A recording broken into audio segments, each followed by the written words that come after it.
Let's go. Quit crying. Let's go. Let's go. Baby, you should have listened to me the first time. How old are you? How old are you? 8. Why don't you act like you're 8 years old? Let's go. All right.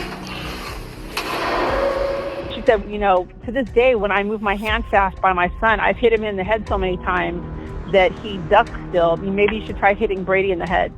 I think given the response that our district had to it, we don't really know for sure if there were other victims or not. We don't know if other children on that bus saw something that they shouldn't have seen.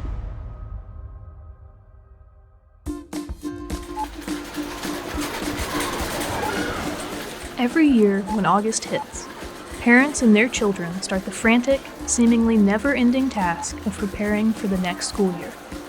Parents spend hours meticulously checking items off school supplies lists, buying new clothes, and preparing for orientation. But as parents prep their kids for another year of school, some experience darker, more troubling thoughts. What if she doesn't make any new friends? What if those boys start picking? What if someone hurts her? What if they don't tell me when something happens? I'm Katie Marshall, and this is episode 2 of Exposed, the dark side of Texas schools. The administrators are always going to protect the machine. If you're going to place the responsibility of self-policing, self-regulating on the part of the school district, they can whitewash what's going on. And to think that it could happen in our own district, scary. The job of the administration is to protect the machine of the district. After talking to Dean Ross about Belton ISD ignoring his family's concerns over a coach's potentially inappropriate behavior, I wanted to find out if more school districts were hiding important information from parents. But first, I wanted to find out how parents at Prosper ISD reacted when they discovered the allegations that school bus driver Frank Paniagua sexually assaulted 2 elementary school sisters more than 100 times over the course of an entire school year. Although police arrested Paniagua in May, some parents claimed they didn't know about the incident until August, when the girls' parents filed a lawsuit against the district. So I sat down with Janelle Davis, a Prosper mom and education law attorney, and asked her how she found out about the bus driver assaults. Like everybody else from the news, there were some rumors about it for a while on social media. I don't even remember, kind of first where I saw those rumors, but there were rumors throughout the summer on social media. In fact, I don't know if you've seen the lawsuit itself, but there are screenshots from Facebook groups talking about it. And so, there were rumors out there, but there's, you don't necessarily want to put full credibility in that. So that's really all they were until August, when the lawsuit was filed. And, I started getting texts with the link to it and seeing it posted and things like that. So, yeah, I found out about it in August, like everyone else did. Davis criticized the district for not alerting parents about the assaults sooner. It's heartbreaking. Those are 2 little children's lives that will never be the same, and potentially others, I think given the response that our district had to it, we don't really know for sure if there were other victims or not. We don't know if other children on that bus saw something that they shouldn't have seen, and we're afraid to talk about. So it's devastating to think about how that situation changed the course of 2 small children's lives forever and their families. And to think that it could happen in our own district is scary.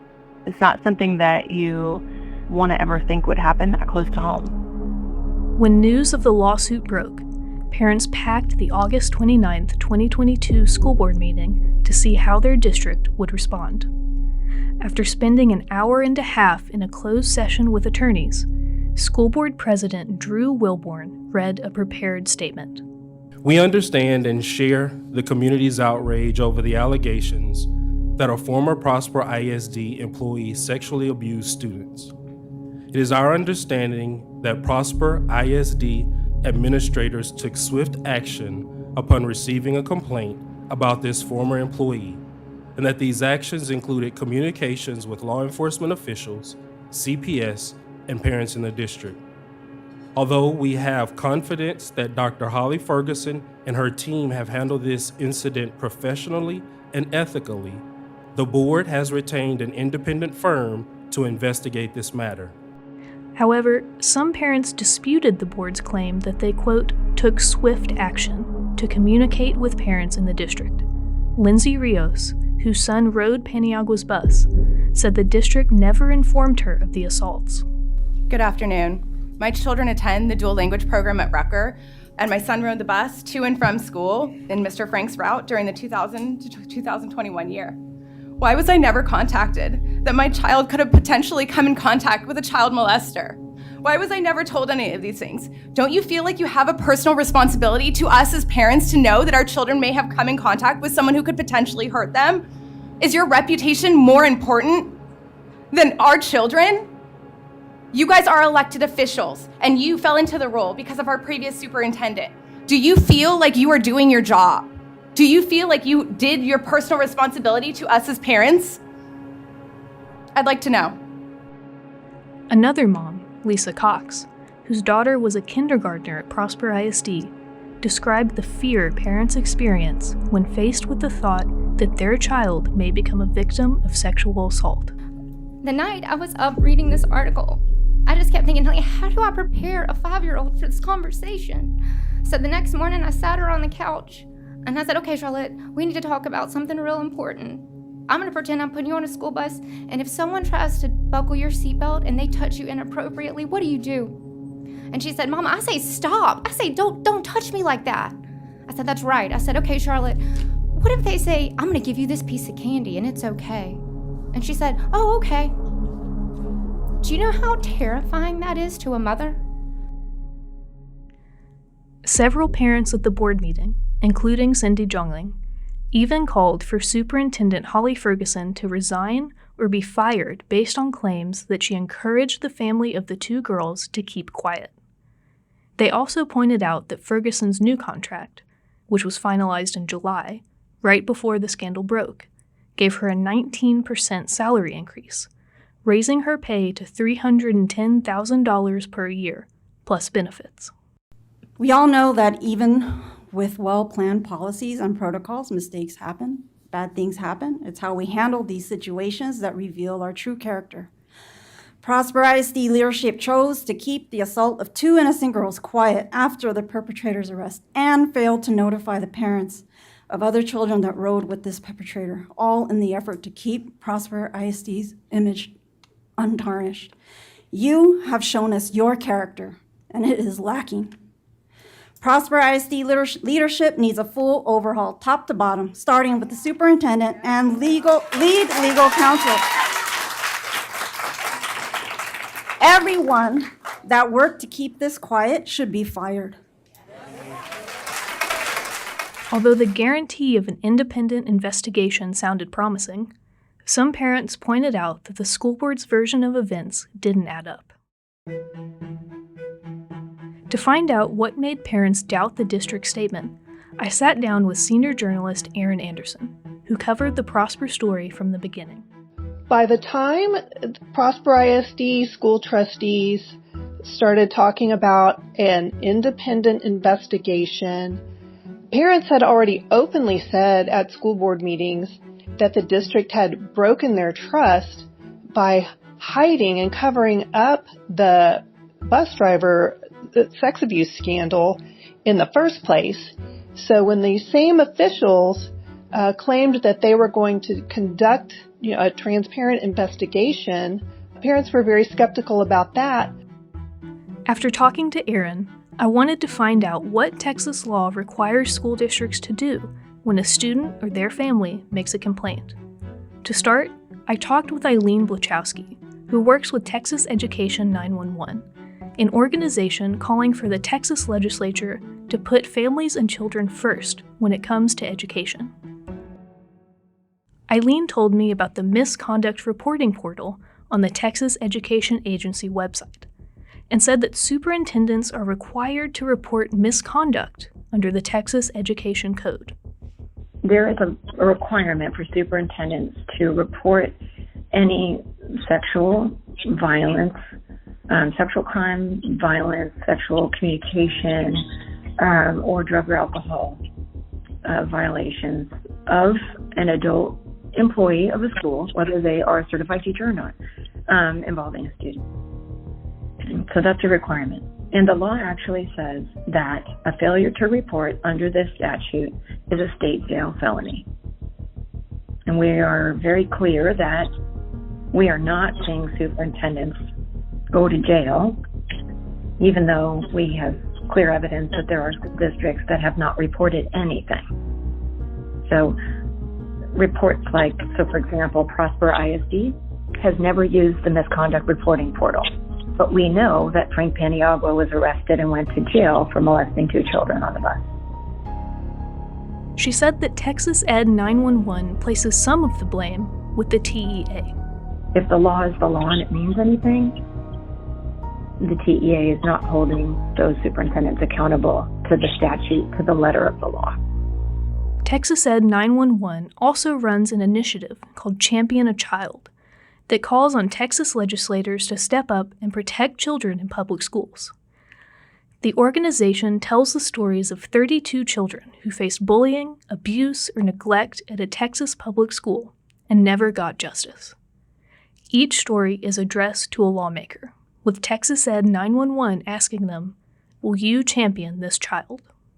There are so many of these stories. The very first one, if you see the website, there was directed to Senator Brian Hughes, and it was about a child in Henderson ISD. And this poor child with an aide, a special ed aide in the room who happened to be related to an administrator, a school administrator, was in the room but not paying attention when a child was choked to the point of passing out. That should never happen. This aide got a promotion. The child and the family have never gotten any justice on the issue. It's terrible. Many of these families just, they're in fear. They're in fear. They don't want to be retaliated against. Many of them have been retaliated against. Some people have had to move out of their school districts. Some people have lost their jobs. Some people's families are a wreck.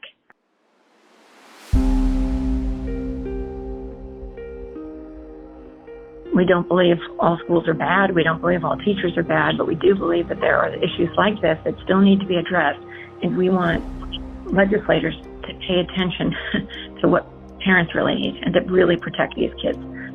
Because while not every family is having a negative experience in school, and we recognize that, there are many great things happening in many public schools across Texas.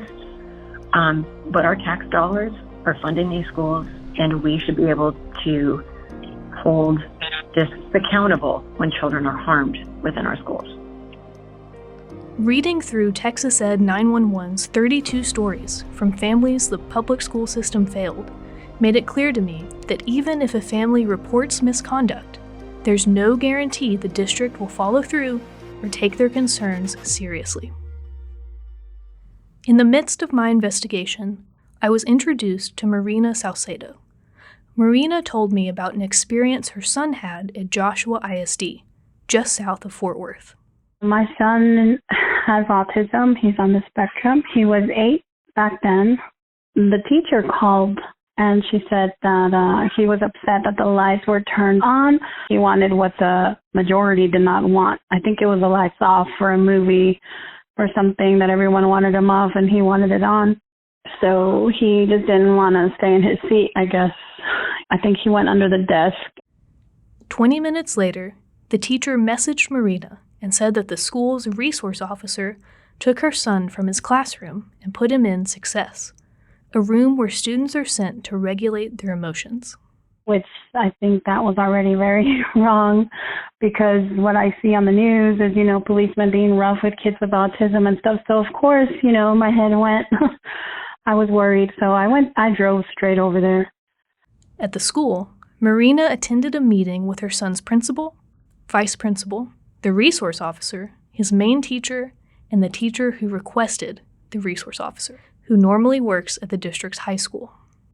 And according to Marina, their stories didn't line up.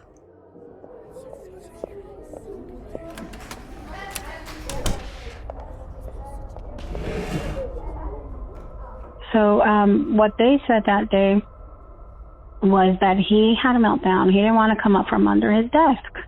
That's all. He wasn't being a harm to himself. He wasn't being a harm to others. The teacher said that the other kids started feeling unsafe because he was under the desk. 3 weeks after the incident, Marina received statements from every adult involved and the resource officer's chest cam video, which Marina said told a very different story. First of all, he was not under the desk. I don't know why everyone's story was just different than the chest cam. So first I received a letter and then the chest cam, the statement from the officer, and he said that he raised his hand and said, "Please don't shoot me." So he was scared and he listened to the officer right away. And when I received the chest cam, oh my goodness, that was it. I mean, the police officer, any adult without autism would be intimidated by the way the officer spoke to him. He was mean. He said, "How old are you? Act your age." And he was screaming and he wanted to get all the kids out of the room. So of course my son was so frightened. He walked straight to success. The whole time in the hallway, he looked to the side like he just thought, the officer was going to hurt him or something. The following clip is audio taken directly from the resource officer's chest cam video. I call that we make him right. I'm trying to get this one out because he's hollering and yelling in class. That one. Let's go. Come on. Okay, we're not going to play this game. Do you understand? We're not going to play it. Can I get everybody out of the room? Yes, absolutely. Wait, I'll go. Let's go. Okay. Let's go. Quit crying. Let's go. Let's go. Baby, you should have listened to me the first time. All right. Let's go. All right. How old are you? How old are you? 8. Why don't you act like you're 8 years old? Let's go. All right. When Marina expressed concerns to her son's principal, the principal claimed that no one did anything wrong and that everything was handled correctly and by the book. However, the incident left Marina's son terrified, and his reaction led her to keep him home from school for several days. She and her husband later removed the boy from Joshua ISD. They are now homeschooling him. My plan was not to take him home, but I wanted to see him. I said, "Let me see him." They did not give me this camera footage, but this had been an hour later, and he just buried his head in my chest and said, please take me out of here. I'm so scared. Please take me out of here. I never want to go. And, he was still frightened and just terrified. Marina said that if the district hadn't removed her son's classroom support, the incident would never have happened. This is mainly that they actually took away his autism help. They took away the speech, the occupational therapy. And so my advocates are saying, if you wouldn't have taken away the help, this would not have happened. I've asked for the help, and they said, no, we're not going to do it right now. According to Marina, the school failed to provide transparency or take accountability for their mistake. I think if they put themselves in my place and it's their child, they would have never done it. But no, it's completely wrong. They've lied a lot about what really happened. Nothing was ever done wrong by the staff. So definitely not transparent at all, just covering up for each other.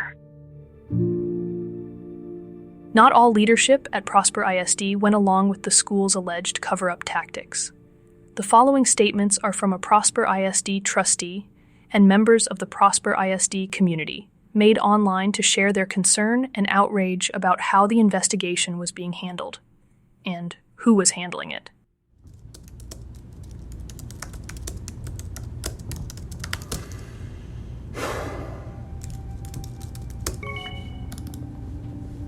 Hello, Prosper ISD. It's been an emotional 2 weeks since the Dallas Morning News broke a story about allegations of child abuse and an alleged cover-up within Prosper ISD. I understand that as your Board of Trustees, the only currency we have with the community is trust. And once that is lost, it is very difficult to regain. As it stands, the independent investigation is currently assigned to the same firm handling the lawsuit for Prosper ISD. As I stated last week, I have concerns about these types of investigations in general, and I do not feel that the same firm handling the lawsuit can objectively handle an independent investigation for the Board of Trustees. Prosper ISD Trustee Garrett Linker. That is a blatant conflict of interest, to have the law firm that is defending the ISD as the firm that does the investigation. They were hired first to defend the ISD. Their job, first and foremost, is to not let anything come out that taints their case. The investigation isn't independent, and technically not third party if the law firm is on retainer with PISD. There's simply zero value in an in-house investigation. This type of decision-making is the cause of the continued erosion of trust the community has for PISD. I hope the other board members are watching and listening. The public wants transparency. The public demands it. If you are on the board and think you don't need to be transparent, there is an army of moms like me that are ready to help someone who is, and we will fill your seat. Our kids come first. 2 weeks after parents at Prosper ISD discovered that the firm in charge of the so-called independent investigation was also conducting the district's defense, Prosper ISD claimed that they were not responsible for the sexual assault of the 2 young girls. Case 3847, Defendant Prosper Independent School District's answer to plaintiff's original petition and affirmative defenses. Defendant Prosper ISD asserts and affirmatively pleads the defense of governmental immunity. Defendant Prosper ISD prays that plaintiffs have and recover nothing. Next time on Exposed, we'll uncover a second scandal at Prosper ISD and hear a shocking story from Round Rock. I mean, when I hit the wall, I didn't really know what to think. Like, my mind just kind of went blank.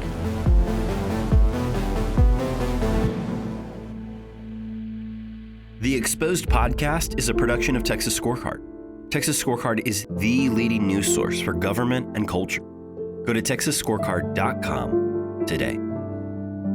This episode was written and hosted by Katie Marshall with audio engineering by Drew Cook and edited and produced by Walker York.